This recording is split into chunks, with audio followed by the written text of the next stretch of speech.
Yoni, masuk kon. Mau masuk? Oke. Saya ulang ya. Bentar. Oke.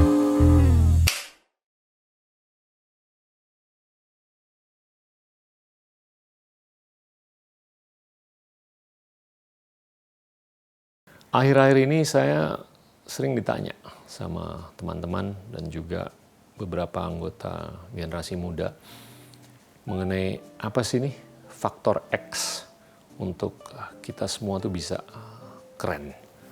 Dan lucunya atau ironisnya yang ditanya justru anggota dari generasi X atau boomer seperti saya. Tapi intinya ada 3 faktor. Yang pertama ini adalah conscience atau hati nurani. Ini bisa dikembangkan dalam banyak sekali konteksnya, tapi yang mungkin paling nyata itu adalah dalam konteks historis atau sejarah kita. Waktu kita merdeka, itu tentunya yang sebagai pelopor kemerdekaan itu Bung Karno. Tapi Bung Karno itu juga ditopang, didukung, dibantu oleh Bung Hatta yang sampai sekarang ini dikenal sebagai Bapak Koperasi Indonesia, yang mana beliau tuh mengedepankan semangat gotong royong. Ternyata yang I thought the best thought leader buat community adalah Muhammad Hatta. Yes. Dia bilang bahwa sanubari Indonesia penuh dengan rasa bersama. Yeah. Nah, terus bahwa di Indonesia rasa kebersamaan itu bisa dilihat, rasa kolektivisme itu bisa dilihat di setiap desa. Yeah. Dengan adanya kerja bakti, arisan, gotong royong. Powerful. Super powerful kan.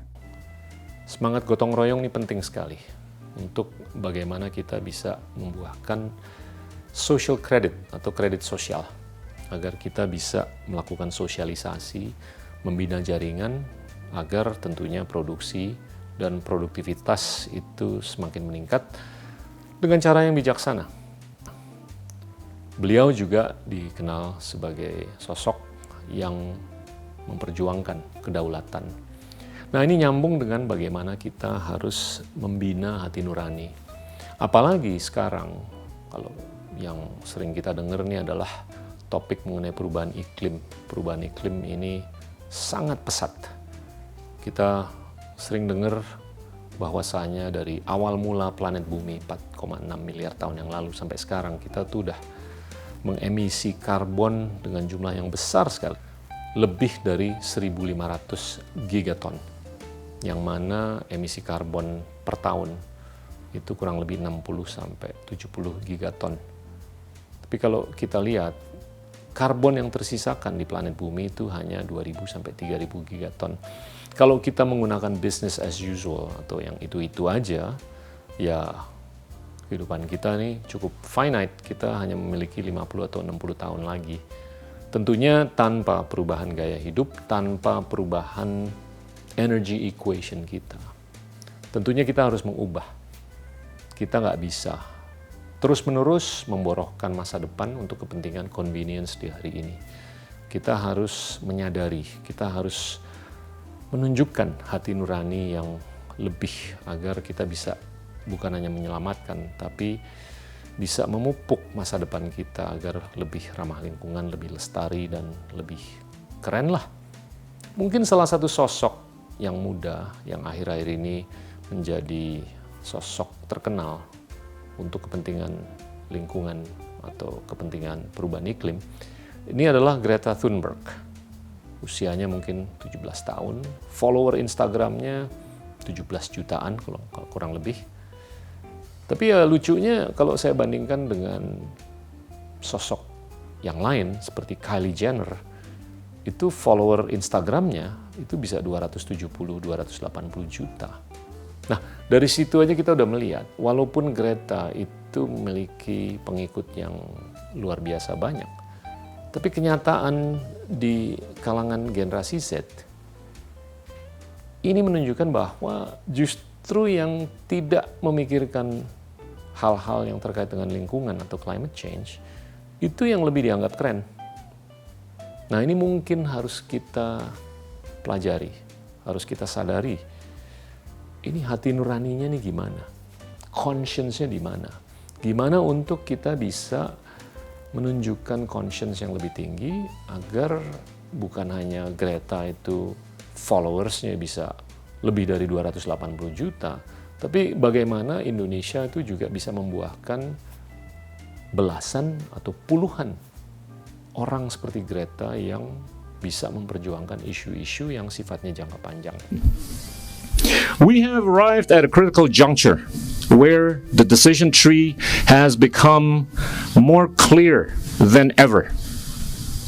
So clear that it pertains to humanity's very own survival in dealing with two compelling issues: the seemingly unstoppable rising inequality in increasing parts of the world, and the unquenching thirst to mortgage the planet's environmental future for the simplicity, convenience, and at the same time, grandiosity of the current generation.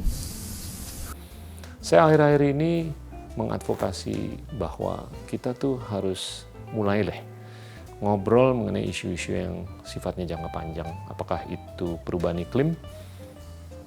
Apakah kesenjangan? Apakah itu terkait dengan inklusi keuangan? Kalau menurut saya isu-isu seperti itu penting.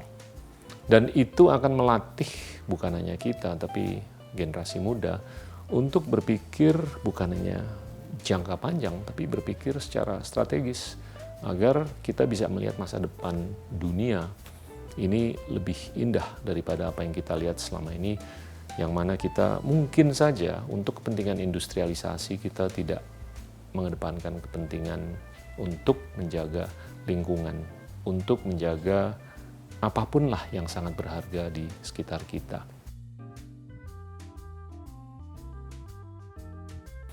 Atribut kedua yang seringkali kita bahas akhir-akhir ini adalah breadth atau kelebaran wawasan.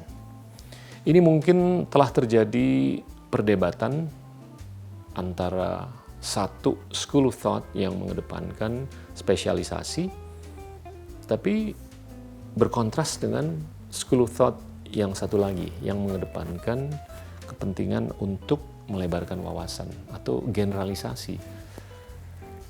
Ini bukan mengenai betul atau tidak, tapi ini lebih mengenai bagaimana kita harus memikirkan bagaimana kita bisa memitigasi risiko jangka panjang.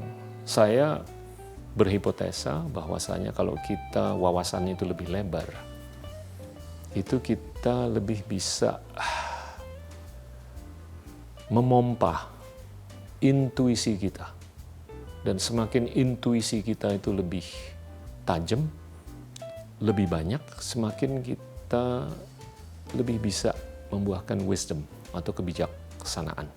Dan semakin kita memiliki intuisi atau kebijaksanaan, semakin kita bisa memitigasi resiko-resiko yang sistemik ataupun sifatnya berjangka panjang. Nah, ini penting sekali. Tentunya kita bisa menggunakan contoh-contoh seperti Roger Federer, seperti Rudy Hartono. Rudy Hartono itu sebelum dia mulai main bulu tangkis, itu dia main bola, main voli, main cabang olahraga yang banyak sekali. Sama juga dengan Roger Federer. Sebelum dia mulai main tenis, dia tuh main bola, main apapun yang ada bolanya. Nah, ini bisa dimasukin dalam konteks gimana orang tuh bisa menjadi early specializer ataupun late specializer. Late is actually good. Early is not necessarily good. Late specialization itu justru sudah melewati penyempurnaan dan exposure ke banyak dimensi, banyak hal. Sehingga begitu dia mencapai titik yang dia ingin lakukan spesialisasi, itu dia sudah mengetahui banyak hal mengenai dimensi-dimensi yang dia sudah lewati sebelumnya. Nah, ini kalau menurut saya nyambung dengan kepentingan kita untuk bagaimana kita bisa melebarkan wawasan atau breadth. Ini penting sekali sebagai atribut kedua agar kita bisa menyongsong masa depan yang keren.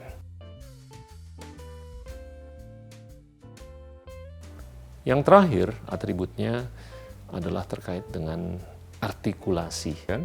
Tapi gimana supaya Indonesia tuh bisa memass produce narator-narator, karena yang bikin gue sebel tuh kalau kita keluar negeri, orang tuh lebih seneng ngobrol mengenai India, Tiongkok. Agree. Ya kan? Saya seringkali ngobrol dengan banyak teman, banyak narasumber mengenai gimana sih untuk kita bisa ngelihat lebih banyak storyteller, lebih banyak narator mengenai Indonesia, tapi juga menarasikan narasi kita bukan hanya di kolam sendiri aja, tapi di lautan yang begitu luas di seluruh dunia. Agar Indonesia itu lebih bisa didengar dan tentunya nggak malu-maluin. Atribut-atribut yang keren mengenai Indonesia tuh banyak sekali. Tentunya termasuk eksistensi kita sebagai demokrasi terbesar nomor 3 di dunia, populasi terbesar nomor 4 di dunia, perekonomian terbesar di Asia Tenggara, populasi terbesar di Asia Tenggara, satu-satunya negara muslim terbesar di dunia, dan juga sangat moderat. Dan ini saya membayangkan bagaimana kita sangat bisa berperan sebagai peradaban untuk bisa menjembatani antara beberapa ataupun dua peradaban yang berbeda. Akhir-akhir ini kita mendengar mengenai decoupling atau tensi atau perceraian antara Tiongkok dengan Amerika Serikat. Ini sangat diperlukan interlokutor yang piawai menarasikan bagaimana semestinya ke depan untuk bisa menjembatani satu peradaban yang sudah eksis selama 4.000 sampai 5.000 tahun dengan peradaban lainnya yang sudah eksis lebih dari 200 tahun. Indonesia sebagai peradaban ini udah eksis selama kurang lebih 2.000 tahun. Asia Tenggara juga sebagai peradaban sudah eksis selama 2.000 tahun. Kita sudah dilewati oleh agama Buddha selama 400 tahun, agama Hindu selama 600 tahun, kolonialisme, Islam, kemerdekaan, demokratisasi selama 600-700 tahun. Cobaannya sudah banyak sekali, tapi kita eksis utuh dengan kekayaan yang luar biasa, termasuk tentunya kerukunan, kebersamaan, dan segalanya. Ini sebetulnya bekal yang kita harus sadari, bekal yang kita harus narasikan, atau bekal yang kita bisa berdayakan untuk menarasikan bahwasanya Indonesia ini sangat lebih berperan. Ini cabangnya banyak sekali. Kalau kita bisa membuahkan storyteller atau narator yang banyak jumlahnya, ini bisa diberdayakan untuk kepentingan social enterprise, untuk private enterprise, bahkan untuk public geopolitical enterprise. Ini kalau menurut saya adalah atribut terakhir yang sangat bisa menjadi bagian dari faktor X yang dibutuhkan oleh generasi muda penerus agar bukan hanya Indonesia, bukan hanya Asia Tenggara, bukan hanya Asia Pasifik, tapi dunia itu bisa menjadi lebih keren ke depan.